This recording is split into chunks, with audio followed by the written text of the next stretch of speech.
എനിക്ക് വേണ്ട. ഒരു സിപ്പ് എഴുതാട്ടെ മാഡം.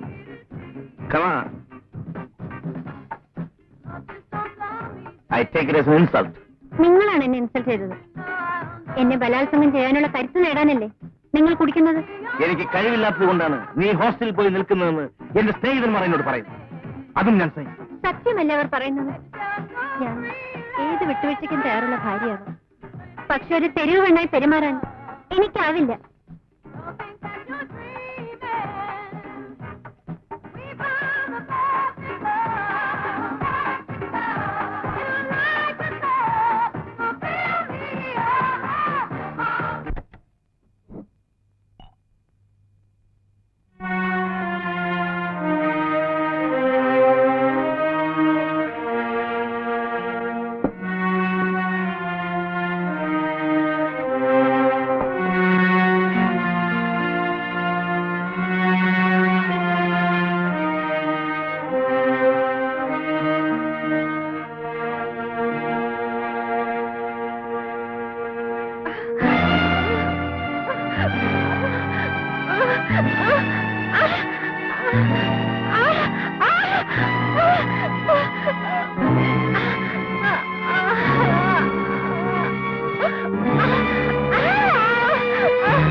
താൻ എന്താ എന്നോട് പോലും പറയാതെ കടന്നു കളഞ്ഞത്?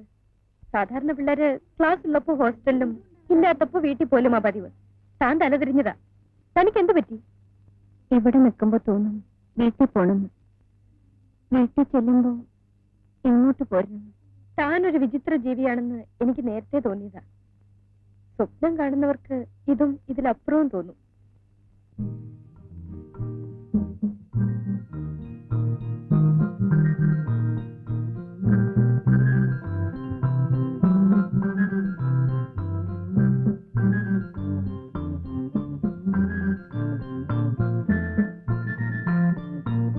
രാത്രി മുഴുവൻ ഉണർന്നിരിക്കുകയായിരുന്നു. ഉറങ്ങിയില്ലേ? എന്തെന്നാ എഴുതുന്നത്? ഒരു കഥ. കഥ എഴുതാൻ പറഞ്ഞ കാര്യം ഓർമ്മയുണ്ടല്ലോ. ഈ ആഴ്ച അച്ചടിക്കേണ്ടതാണ്. ഞാൻ തിരികെ വരുമ്പോഴേക്കും കിട്ടണം. എന്തിനാ കോഴിക്കോട്ട് പോണത്? പോണ്ട പ്രദീപ്. പോണം. എന്ന് തിരിച്ചു വരുമെന്ന് ഉറപ്പില്ല. എപ്പോ വരുന്നു പറഞ്ഞാ എഴുതി വെക്കാം. അത് പറ്റില്ല. ശരി, എഴുതാം. ഓക്കെ.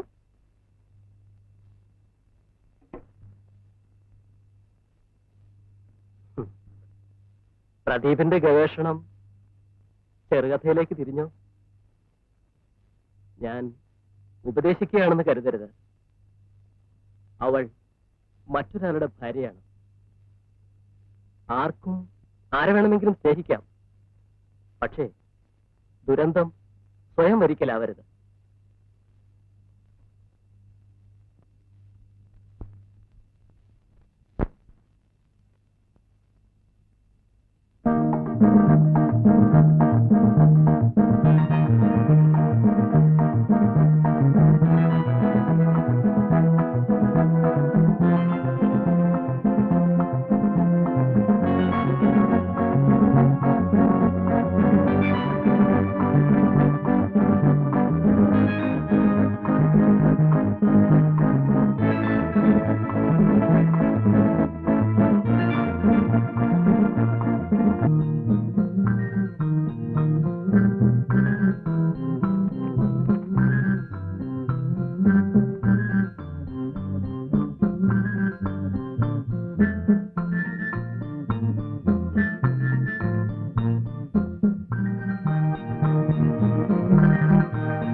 ചെറിയൊരു ആശ്വാസത്തിനാണ് ഞാൻ കോളേജിലെത്തിയത്.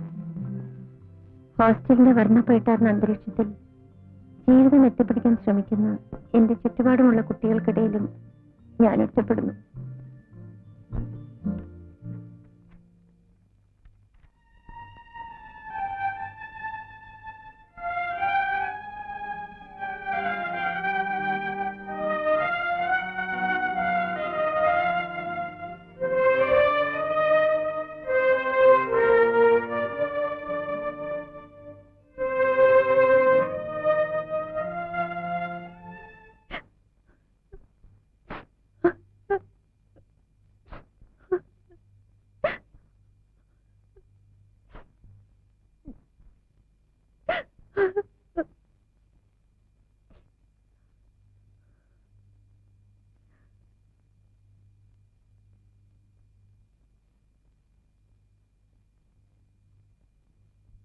സ്വന്തം കഥ പ്രദീപിനെ എഴുതി തന്നെ അറിയിക്കണമെന്നത് തന്റെ വാശിയായിരുന്നില്ലേ? പിന്നെന്തിനാ ഇപ്പൊ കിടന്ന് കരയുന്നത്?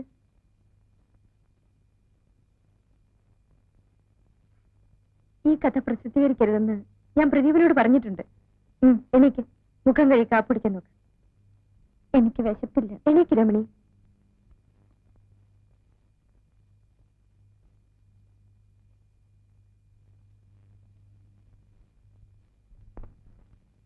സാർ, രമണിക്ക് അസാധാരണമായ വ്യക്തിത്വമുണ്ട്, ഒട്ടേറെ കഴിവുകളുണ്ട്. പ്രദീപിന് ആ കുട്ടിയോട് തോന്നിയ വികാരം ഞാൻ മനസ്സിലാക്കുന്നു. ഞാനിതിൽ കുറ്റപ്പെടുത്തുന്നില്ല. പ്രദീപിന്റെ ചിന്തയും ചുറ്റുപാടും സ്വതന്ത്രമായിരിക്കാം, പക്ഷെ ഒരു ഭാര്യ ഇവിടെ സ്വതന്ത്രയല്ല. ഇതെല്ലാം മുമ്പും ഞാൻ പ്രദീപിനോട് പറഞ്ഞിട്ടുള്ളതാണ്.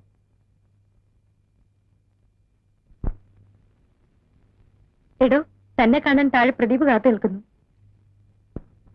ഇല്ല, ഞാൻ കാണുന്നില്ല.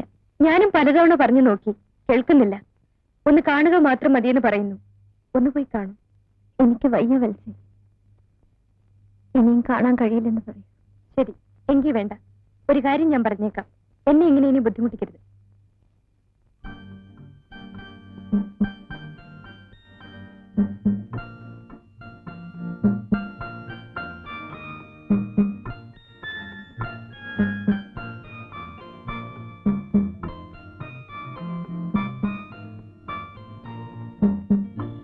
സർ, പ്രദീപിനെ കണ്ടോ?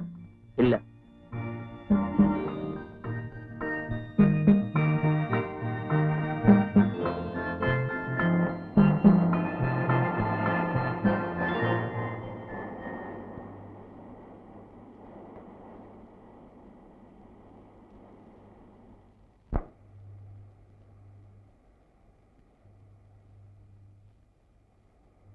എവിടെയായിരുന്നു 2 ദിവസം? ഞാൻ എവിടെയെല്ലാം അന്വേഷിച്ചു. ഹോസ്റ്റലിൽ വെച്ച് കാണാൻ കൂട്ടാക്കാഞ്ഞതുകൊണ്ടാണോ?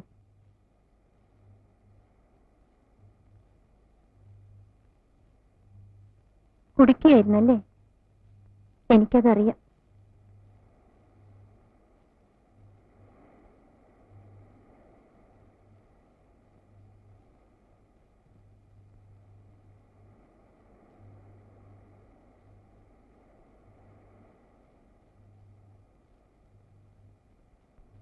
ഞാൻ പ്രദീപിനോട് യാത്ര ചോദിക്കാൻ വന്നതാണ്.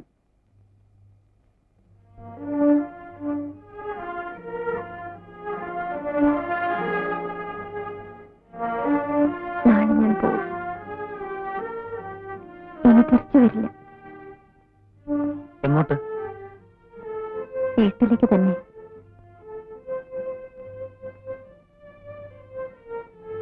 എന്താ ഇത്ര പെട്ടെന്ന് തീരുമാനിക്കാൻ? അല്ലാതെ നിവൃത്തിയില്ല. ഞാനിവിടെ നിന്നാൽ എനിക്ക് എന്നെ തന്നെ നിയന്ത്രിക്കാൻ കഴിയാതെ വരും. പ്രദീപിനെങ്കിലും എന്നെ മനസ്സിലാവും. എന്റെ ആദ്യത്തെ തെറ്റ്. വിവാഹം കൊണ്ടത് പരിഹരിക്കാമെന്ന് ഞാൻ ആശിച്ചു. ഇനി ഒന്നുകൂടി തെറ്റിയാൽ എന്റെ വീട്, അച്ഛൻ, അനിയത്തി, അവളുടെ ഭാവി, എനിക്ക് വയ്യ. വീട്ടിൽ പോയാൽ ഭർത്താവുമായി അഡ്ജസ്റ്റ് ചെയ്ത് ജീവിക്കാൻ രമണി കഴിയുമോ?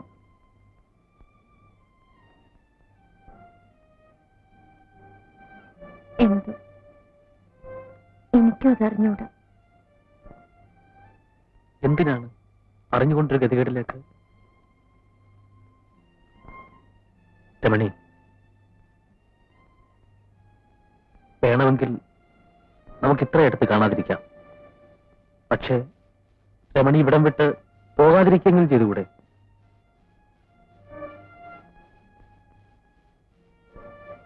രമണി എന്നെ ഇപ്പോഴും ഇഷ്ടപ്പെടുന്നില്ലേ? രമണി,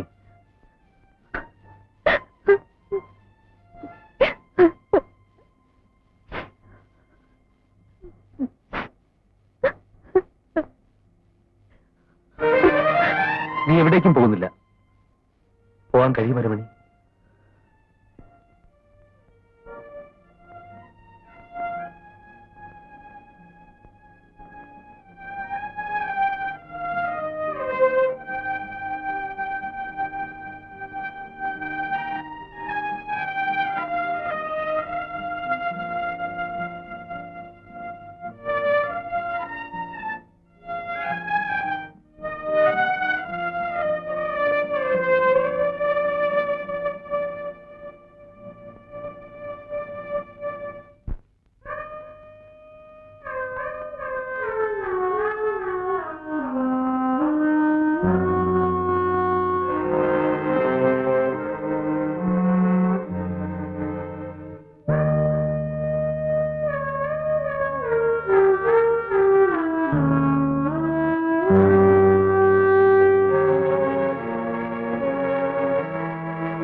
അവസാന യാത്ര പറഞ്ഞു നീ ഇനിയും വരല്ലേ വരല്ലേ.